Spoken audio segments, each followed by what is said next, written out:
Olá, meus irmãos, que alegria estarmos juntos em mais uma Palavra Encarnada. Sandoval Matoso, nesta segunda-feira, meditando junto com vocês, tá certo? O Evangelho do dia. Então, não sei qual momento que você está escutando, mas sinta-se acolhido, sinta-se abraçado, que neste clima, de ressurreição, que neste clima ainda assim de vitória da vida sobre a morte, nós possamos clamar a presença do Espírito Santo e nos colocar na escuta ativa da palavra do Senhor, fonte de alegria e fonte de salvação para nós. Seja muito bem-vindo, seja muito bem-vinda, meu irmão, minha irmã, que a graça da unidade, então, seja fortalecida por meio dessa leitura e por meio do propósito firme nosso de colocar em prática os ensinamentos do Senhor. Para isso, estamos reunidos em nome do Pai, do Filho e do Espírito Santo. Amém. Vinde, Espírito Santo, enchei os corações dos vossos fiéis e acendei neles o fogo do vosso amor. Enviai, Senhor, o vosso Espírito e tudo será criado e renovareis a face da terra. Oremos. Ó Deus, que instruíste os corações dos vossos fiéis com a luz do Espírito Santo, fazer que apreciemos retamente todas as coisas segundo o mesmo Espírito e gozemos sempre de sua consolação por Jesus Cristo, Senhor nosso. Amém. O Evangelho de hoje está lá no livro de João, tá certo? Capítulo 3, versículos 1 ao 8. E é impossível escutar o nome João e não lembrar do menininho do Vitinho da Lili. Olha só que alegria. Abraço para você, Joãozinho, tá bom? E do meu querido baluarte, São João Bosco. Vamos juntos meditar então no Evangelho. O Senhor esteja conosco, Ele está no meio de nós. Proclamação do Evangelho de Jesus Cristo segundo João. Glória a vós, Senhor.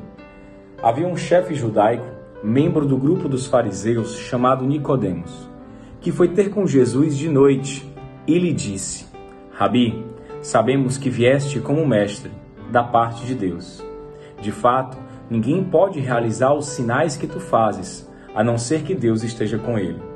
Jesus respondeu: em verdade te digo, se alguém não nasce do alto, não pode ver o reino de Deus. Nicodemos disse: como é que alguém pode nascer se já é velho? Poderá entrar outra vez no ventre de sua mãe? Jesus respondeu: em verdade eu te digo, se alguém não nasce da água e do Espírito, não pode entrar no reino dos céus. Quem nasce da carne é carne, quem nasce do Espírito é Espírito. Não te admires por eu haver dito, vós deveis nascer do alto. O vento sopra onde quer, e tu podes ouvir o seu ruído, mas não sabes de onde vem, nem para onde vai. Assim acontece a todo aquele que nasceu do Espírito. Palavra da salvação, glória a vós, Senhor. Olha só que coisa forte, não é? A gente tem hoje aqui uma verdade muito intensa. Um dos encontros mais significativos de todos, Jesus e Nicodemos. O Evangelho de João já trata esse encontro de Jesus de uma maneira muito interessante. Nicodemos, ele era chefe judaico, ele era chefe dos fariseus. Na época de Jesus Cristo, haviam vários grupos entre os próprios judeus. Não é o judeu, o povo escolhido, a raça eleita, os filhos de Abraão, de Isaac, de Jacó, os filhos de Moisés, não é? As tribos de Israel, os israelenses, enfim. Dentro dos judeus haviam alguns segmentos. Você tinha os zelotas, que eram pessoas que queriam que o reino de Deus fosse instaurado por meio de uma força mesmo militar e política. Eles acreditavam que era necessário enfrentar os romanos por meio da luta armada e da violência. Alguns até acreditavam que Jesus seria zelota. É interessante perceber que Barrabás é um dos líderes dos zelotas e Judas Iscariotes tem uma leitura histórica, uma interpretação histórica, que diz que Judas Iscariotes também poderia estar envolvido com os zelotas. Você vai ter os saduceus, que era um outro grupo, que tinha algumas características específicas a respeito da ressurreição dos mortos, enfim. E você tinha os fariseus, que eram chamados mestres, também da lei mosaica, a lei de Moisés, a lei do povo. E os fariseus eram os líderes religiosos. Só que qual é o grande problema dos fariseus? É que a maioria deles era corrupto. A maioria deles não vivenciava aquilo que pregava.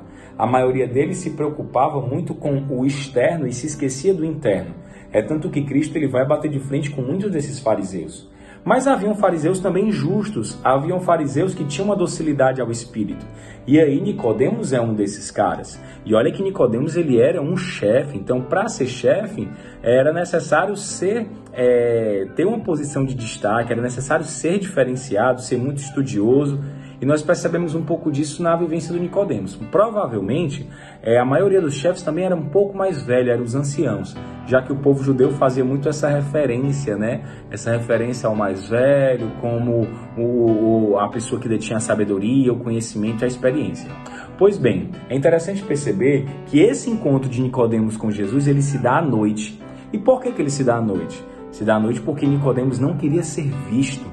Se dá à noite porque Nicodemos ele sabia da posição que ocupava e sabia que aquilo poderia pegar um pouco mal para ele. Então, de certa forma, ele tinha tanta curiosidade, tanta vontade, mas ao mesmo tempo tanto medo. Será que hoje eu e você estamos nessa situação? O desejo de estar com Deus, o desejo de encontrar o abandonado, o desejo de experimentar o encontro salvífico do ressuscitado, mas a gente tem medo de anunciar, tem medo de ser visto com ele, tem medo, né, de que as pessoas possam nos julgar, nos interpretar porque nós estamos anunciando o nosso carisma. Isso é um ponto muito interessante, sabe?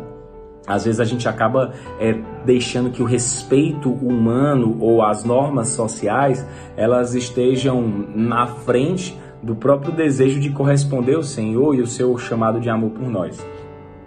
E Nicodemos, nesse encontro, lhe diz Rabi, ou seja, ele chama Cristo de mestre, né? Rabone, e aí você que fez despertar Rabone, galera do grupo Rabone, moça da Pavuna, os 1000 jovens de Jesus. Então, ele vai dizer, Rabi, sabemos que vieste como mestre da parte de Deus. Por que Nicodemos reconhece isso? Porque ele diz, olha, os sinais que tu fazes somente pode ser feito por alguém que esteja muito em Deus. Então é interessante que Nicodemos, ele percebe os sinais de Deus e ele reconhece como obra divina. Diferentemente de muitos fariseus que vão reconhecer os sinais de Jesus, mas vão deturpar, vão reclamar, vão julgar. Nicodemos, então, ele percebe isso. Hoje, qual é o sinal que Deus ele tem nos dado ao longo da nossa vida? Normalmente, um fator de discernimento que pode nos ajudar é quando o Senhor ele insiste em uma determinada passagem bíblica, em uma determinada palavra, em uma determinada situação. Eu aprendi no Lumen justamente isso, que quando o Senhor ele insiste naquela revelação, é porque eu ainda não entendi, é porque eu ainda não discerni direito, é porque eu ainda não compreendi totalmente o que Ele quer para mim. Então, meu irmão, minha irmã, se o Senhor hoje está insistindo com aquela passagem bíblica, com aquele versículo, com aquela moção, com aquela palavra de ciência, com aquela visualização, é porque eu e você ainda não mergulhamos nessa verdade, na profundidade, na vontade do Senhor. Então, Nicodemos, ele reconhece os sinais e ele fala, olha, tu és o mestre, tu és enviado por Deus, porque ninguém pode fazer o que você faz, né? Porque eu te amo, eu não sei mais, quero te amar cada vez mais. O que na vida ninguém fez, você fez em menos de um mês. Olha só essa música que você já deve ter escutado, provavelmente. Mas Nicodemos, ele percebe isso, olha, o que nessa vida ninguém fez, tu fizeste, Rabone, tu fizeste, mestre. O que nessa vida ninguém fez em menos de um mês, né? E muito menos aí, deve ter sido algumas semanas só, você fez. Então Nicodemos está atento aos sinais. Será que eu e você estamos atentos aos sinais? E ele reconhece então Cristo como mestre pelos sinais. Jesus, ele utiliza-se desse artifício, afinal de contas, né? Ele veio revelar a face do Pai e a verdade para nós. E Jesus responde assim, olha, em verdade eu te digo, se alguém não nasce do alto, não pode ver o reino de Deus. Aí você pensa, vale, como assim? Nicodemos fala uma coisa e Jesus responde outra totalmente diferente. Cristo, ele perscruta o coração. Cristo, ele sabe o que eu e você precisamos e não temos muitas vezes coragem ou a verdade para dizer. E aí Jesus, ele vem dizer aquilo que é necessário. Então Moisés, como assim? Nicodemos, né, ele fala algo e Cristo, ele traz outro que aparentemente não tem nada a ver. O que tem a ver? Olha, você faz os sinais, Rabone, né, mestre, tu vieste da parte de Deus. Jesus fala, se alguém não nasce do alto, não pode ver o reino de Deus. O que Jesus está querendo? Nicodemos, você precisa renascer. Não adianta só identificar os sinais. Esses sinais têm que atravessar o teu coração. Não adianta nada eu e você reconhecermos as maravilhas que Deus faz por meio da obra Lumen, as belezas que o Senhor faz surgir em nossa comunidade, a vida nova no coração de cada irmão, se eu e você não renascemos, se eu e você não nos transformamos. Não adiantava nada aquele papo de Nicodemos, porque Jesus na verdade estava querendo dizer, brother, arranja o teu coração. Nicodemos, eu quero o teu coração, deixa de papo furado, cara. Diz aí pra mim, vai, tá na hora de renascer, vem comigo. E aí então, Jesus ele vai falar isso. Se alguém não nasce do alto, não pode ver o reino de Deus. Aí o Nicodemos dá uma de doido. Ora, quantas vezes eu e você demos uma de doido, né, para Jesus? O Senhor pede, o Senhor fala, o Senhor revela, o Senhor manda o Éden, o Senhor manda o irmão, né? O Senhor manda uma galera para falar a vontade dele para você, e você dá uma de doido, né? Quem ensina isso pra gente é o Deusmar, mais conhecido como Dedmar. É forte isso, sabe? Quantas vezes eu e você, a gente dá uma de doido diante de Deus. E aí Deus ele pega, se revela, mostra os sinais. Aí Deus ele fala, olha, eu quero que você renasça. Aí o que Nicodemos diz? Como é que alguém pode nascer se já é velho? Vou entrar de novo no ventre da sua mãe? Meu irmão, essa passagem, ela mostra a paciência de Cristo. É a paciência implícita, porque sinceramente o cara é doutor da lei, o cara é chefe dos fariseus, e o cara vem com a estupidez dessa. Minha Nossa Senhora, eu tinha metido, era um kamehameha nesse carniça. Olha só que coisa interessante, né? Essa frase, muitas vezes, é a resposta que eu e você demos. Nós vamos dar para Deus, e a gente costuma dar para Deus. O Senhor fala para nós algo e a gente... E como é que alguém pode nascer de novo se já é velho? E vai voltar pro ventre da mãe? A mãe desse cara já tinha morrido. Como é que pode? Sabe? Então, muitas vezes, eu e você colocamos trava, colocamos barreiras na ação de Deus. O Senhor fala e a gente, às vezes, faz questão de não entender. Que o Espírito Santo nos dê a graça. E Cristo aqui é misericordioso demais, né? Paciente diz, né? Não é assim, não foi isso que eu falei. Ele vai dizer, em verdade te digo, se alguém não nasce da água e do Espírito, não pode entrar no reino de Deus. Quem nasce da carne é da carne, e quem nasce do Espírito é do Espírito. O Senhor nos deu um carisma, o Senhor nos deu uma comunidade, o Senhor nos deu irmãos, o Senhor nos deu, né, pessoas de carne e osso, mas que guardam um tesouro precioso, que é aquilo que nós não podemos tocar com nossas mãos, mas podemos viver, sentir e experimentar.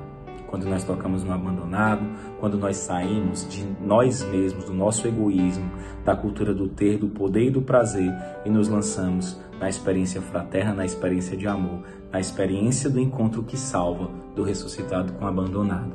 Aí está a explosão, aí está a perfeita e a verdadeira alegria, aí está a luz do amor, o sol do meio-dia, aí está a vida nova e a ressurreição. Isso é nascer da água e do Espírito, claro, pelos sacramentos da Mãe Igreja, mas nós, que hoje participamos e vivenciamos na nossa comunidade do Lumen, renascer da água e do Espírito a cada dia é dizer sim a esse carisma. Né? Não sendo, né, aquelas pessoas que não pecam, que não caem, pelo contrário, mas é reconhecendo aí a graça de Deus no meio de nós. Vós deveis nascer do alto, e o vento sopra para onde ele quer, a gente ouve o ruído, mas não sabe nem para onde vem, nem de onde vem, nem para onde vai. Que eu e você possamos ser livres no amor de Deus, tá certo? E escutando esse ruído, que pelo Espírito Santo deixa de ser um barulho e se torna uma doce melodia, nós possamos não nos preocupar de onde vem e de onde vai, mas somente ir, mas somente se lançar. Afinal de contas, caminhante, como dizia, né, os caminhos de Santiago de Compostela, não existe caminho. O caminho se faz ao caminhar. Que alegria caminhar ao seu lado. Que Maria, então, nos abençoe, né? Quer dizer, interceda por nós para que Deus nos abençoe e nos dê a graça de continuarmos firmes nessa caminhada. Passos na caminhada. Ave Maria, cheia de graça, o Senhor é convosco. Bendita sois vós entre as mulheres, bendito é o fruto do vosso ventre, Jesus. Santa Maria, Mãe de Deus, rogai por nós, pecadores, agora e na hora de nossa morte. Amém. Estamos reunidos em nome do Pai, do Filho e do Espírito Santo. Amém. O amor é nossa meta, Cristo nossa luz. Estamos juntos.